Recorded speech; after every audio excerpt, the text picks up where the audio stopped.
Learning with Subrata YouTube চ্যানেলে তোমাদের সকলকে স্বাগত। প্রিয় ছাত্রছাত্রীরা, আজকে আমি তোমাদের উদ্দেশ্যে একটা সুন্দর একটা গল্প কাহিনী বলে শোনাবো, যেই গল্পটা অনেকেরই জীবন বদলে দেবে। যারা অনেকে হতাশায় ভুগছে যে আমি ভালো পড়াশোনা পারি না, ক্লাসে রেসপন্স করতে পারি না, স্যারদেরকে পড়া দিতে পারি না, এমনকি আমি ক্লাসে আমাকে কোনো স্যার ঠিকঠাক দেখেই না, আমি লাস্ট বেঞ্চে বসি। তো তাদের উদ্দেশ্যে এই গল্পটা বলা, যারা ক্লাসে পিছিয়ে পড়া ছেলে মেয়ে, অর্থাৎ আজকে বলবো একজন ক্লাসে শেষ বয়ে কি করে সে জীবনে সফল হয়ে উঠল। তো এই গল্পটা আমি নিজে পড়িনি, আমাকে একটা স্যার আমাকে ছোটবেলায় বলেছিল ক্লাসে সবার সামনে। তো সেই গল্পটা এতটাই সুন্দর যে আজও পর্যন্ত আমার পুরোটা মনে আছে। তো তোমাদের সামনে আমি গল্পটা তুলে ধরছি, তোমরা দেখো, খুব সুন্দর শোনো গল্পটা এবং কিছুটা মাথায় ইমাজিন করবে। তো গল্পটা আমেরিকার একটা স্কুলের গল্প, আজ থেকে 100 বছর আগেকার গল্প। ক্লাসে একজন ছাত্র যে সবসময় এসে লাস্ট বেঞ্চে বসতো এবং সবার শেষে তার রোল ছিল, তার নাম ছিল হরিপদ। তো হরিপদ প্রতিদিনই ক্লাসের শেষ বেঞ্চে বসতো এবং জানলার ধারে এবং স্কুলের জানলার সাইডে একটা পুকুর ছিল, বড় একটা পুকুর ছিল। সে প্রতিদিনই আসতো এবং ওই জানলাটার দিকে তাক করে, অর্থাৎ পুকুরটিকে দেখতো। স্যার কি পড়াচ্ছে না পড়াচ্ছে সেই দিকে তার বিন্দুমাত্র কোনো মাথা ব্যথা ছিল না। তো এই জন্য ক্লাসে প্রতিটা স্যার তাকে মারতো, বকাবকি করতো, কিন্তু দিনের পর দিন এরকম করতে স্যারদেরও আর মারতে ভালো লাগে না। এই জন্য হাল ছেড়ে দিয়েছিল যে ও যা পারে করুক, কিন্তু তার একটাই ভালো গুণ ছিল, সে কাউকে কখনো ডিস্টার্ব করতো না, পড়াশোনায় কাউকে কোনো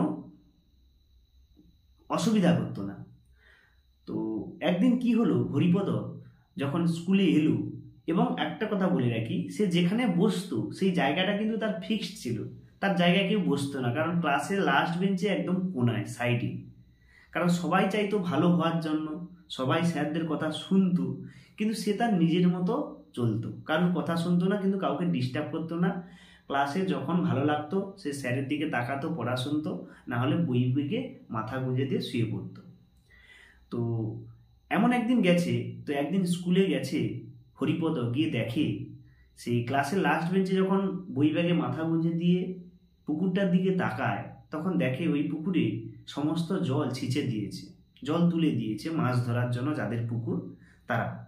তো এইটা দেখে সে খুব দুঃখ পেল, কারণ সে প্রতিদিন আসতো ওই পুকুরটাই দেখতো, বক কি করে মাছ ধরছে, অনেক মাছ কি করে খেলা করছে, সাপেরা চলছে। তো এই সব দৃশ্য তার ভালো লাগতো, মাছরাঙা পাখি ছোঁ মেরে মাছটাকে ধরে নিচ্ছে, এই সব দৃশ্য তার খুব ভালো লাগতো। তো যা দেখেছে যে পুকুরে জল তুলে দিয়েছে, তখন থেকেই তার একটু দুঃখ ভাব জেগে উঠল।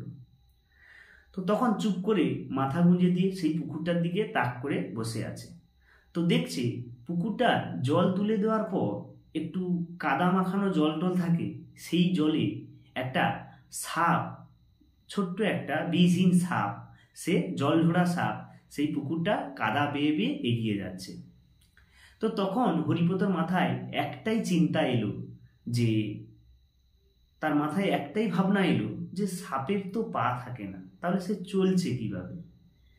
তো তার মাথায় দীর্ঘক্ষণ এই প্রশ্নটা ঘুরতে লাগলো, কিন্তু সে কোনো উত্তর খুঁজে পেল না। ক্লাস চলাকালীন তখন বাংলা স্যার ক্লাস করাচ্ছিল, ক্লাস চলাকালীন স্যারের পারমিশন না নিয়ে, কাউকে কিচ্ছু না বলে ক্লাস থেকে সোজা বই ব্যাগ রেখে দিয়ে সে বেরিয়ে গেল। গিয়ে ওই পুকুর পাড়ে দাঁড়িয়ে থাকলো কিছুক্ষণ, সে দেখার চেষ্টা করলো যে সাপের পা নেই, সাপ চলছে কি করে। তো তখন কিছুক্ষণ পর সে দেখলো যে এইভাবে দেখা যাবে না, সাপের পা দেখতে হলে সাপের সঙ্গে এগোতে হবে। এই বলে সেই সাপের সঙ্গে পুকুরের কাদাতে সে লুটিয়ে পড়ল, এবং সাপ যেভাবে এঁকে বেঁকে চলে সেভাবেই সে চলা শুরু করলো। দীর্ঘক্ষণ কাদায় লুটোপুটি খাওয়ার পর দেখে সে কোনো কিছুই পেল না, সে বুঝতে পারলো না যে সাপটা চলছে কি করে, তার পা নেই, আমাদের যেমন পা আছে আমরা চলতে পারি, কিন্তু সাপের তো পা নেই, সে চলছে কি করে।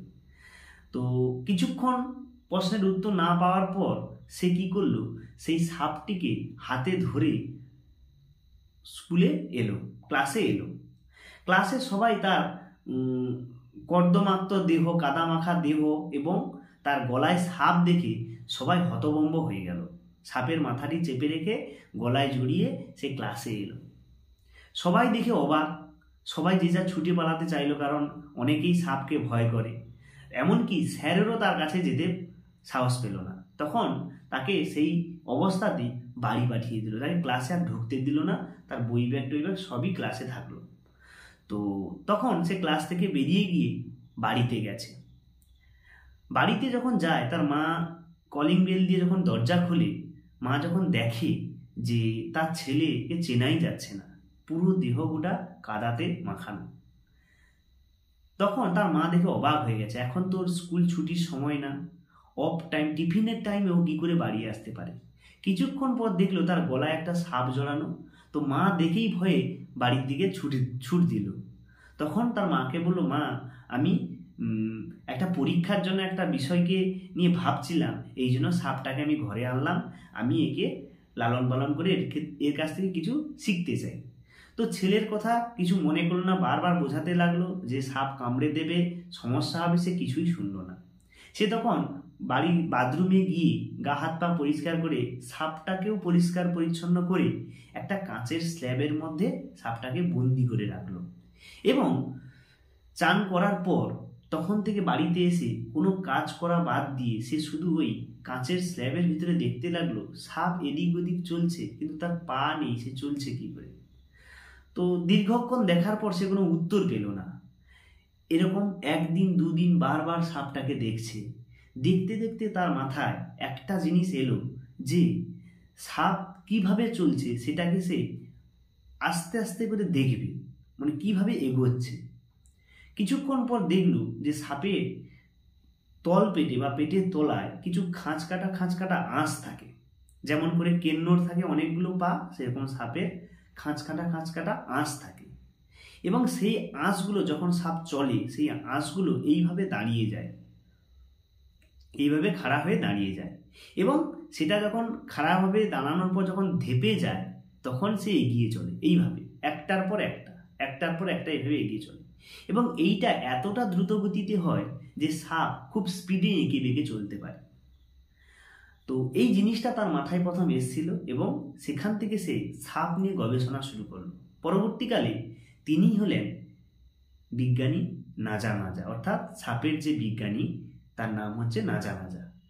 তো তোমরা সাপের কাহিনীটা জানলে যে কিভাবে এটা সে আবিষ্কার করলো। ক্লাসে একজন শেষ বয়, সে কিছুই পড়া পারত না, স্যারদের হাতে মারত, কিন্তু সে একজন বিজ্ঞানী স্বীকৃতি পেল।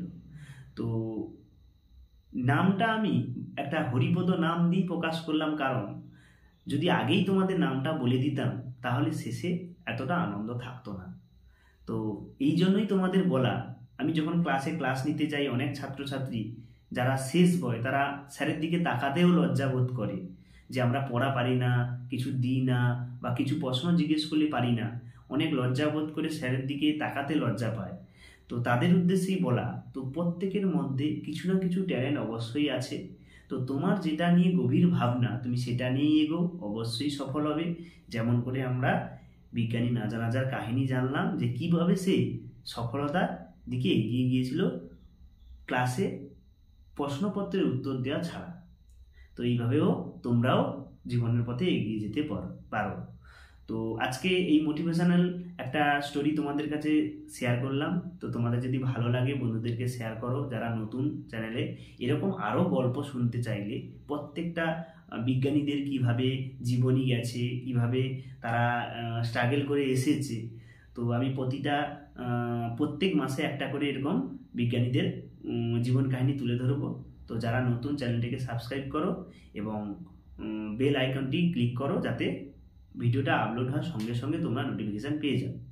প্রত্যেকে ধন্যবাদ। এখানেই ভিডিওটা শেষ করছি।